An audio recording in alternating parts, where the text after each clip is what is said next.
Hi, I'm Laurel Sutton, Project Lead and Linguistics Director at Catchword. I'd like to talk to you about the wide world of domains.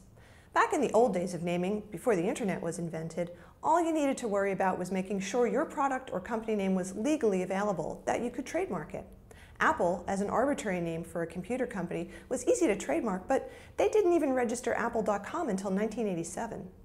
Many clients who come to Catchword needing a new name want the exact .com domain too. Most of the time, we can deliver by coming up with unique names like Altegrity, Crazy 8, or Voodoo. But sometimes, like with the Palm Pre, the exact domain isn't necessary. Palm didn't need pre.com. But how do you know when you need it and which kind of domain is necessary?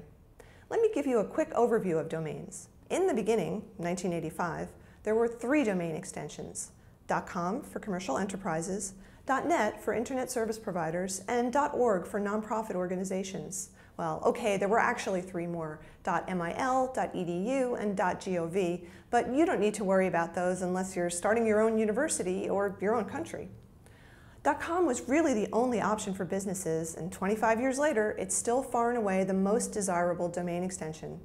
Over the years, new domains have been introduced in an effort to create more internet real estate, including .biz for business, but none of them have made a dent in the ubiquity of .com.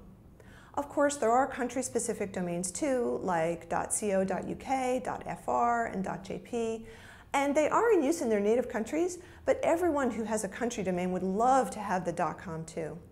And funnily enough, there is a .us domain, but we've never had a client ask us for a name that could be registered as a .us. I think Delicious, which uses the .us domain, is the only company that successfully exploited it, and even that's questionable. I can never remember where the dot goes. So you want a .com domain for your new name. Now you should have a long list of name candidates you like, never just 1 or 2. 200 is a better bet. Murphy's Law of Naming says that the more you like a name, the less likely it's available.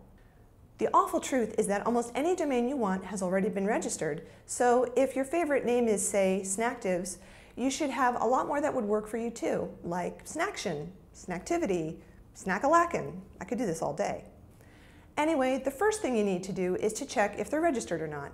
Checking is free and easy. You just need to type your domain into a service like checkdomain.com or domaintools.com. If your name is a real English word, you're out of luck. All the words in a typical dictionary have already been registered. But don't despair. Many registered domains are what we call potentially purchasable. That is, the domain owner is willing to sell it. Sometimes a domain will be listed as for sale, and all you need to do is click through to the sales site, usually one like Sado.com or Afternic.com. Catchword has sold and purchased many domains through these services. They are fast, they are easy, and trustworthy. If you negotiate with the domain owner directly, you should probably use an online service like Escrow.com to keep everything transparent on both sides. Escrow.com will hold the money until the domain is released to the buyer. It's a polite way of making sure that nobody cheats.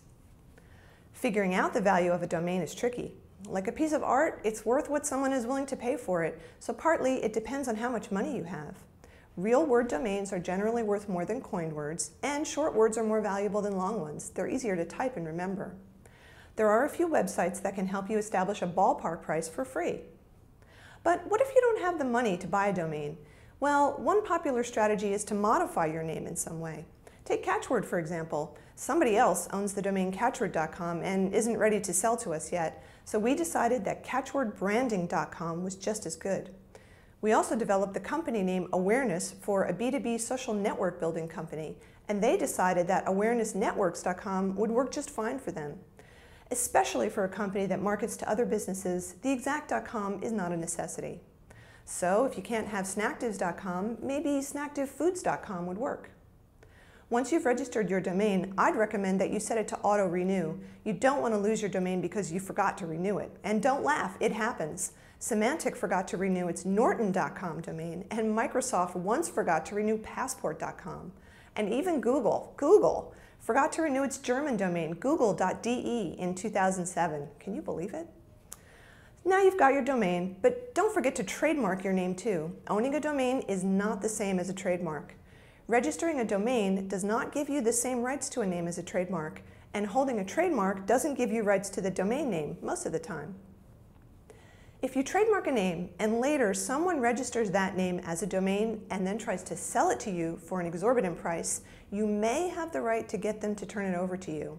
But if there's a registered domain that you just really, really want, there isn't any way to force someone to give it or sell it to you. So to sum up, create a long list of possible name candidates, check them for domain availability, and likely none of them will be. Decide if you want to try to buy one or modify one. Register it at a reputable domain registrar like Bulk Register. Set it to auto-renew. File for a trademark if you haven't already, and then build your website and go. And hey, if your idea doesn't work out, you can always sell that domain on Dotcom. Thanks for your time. I'm Laurel Sutton from Catchword.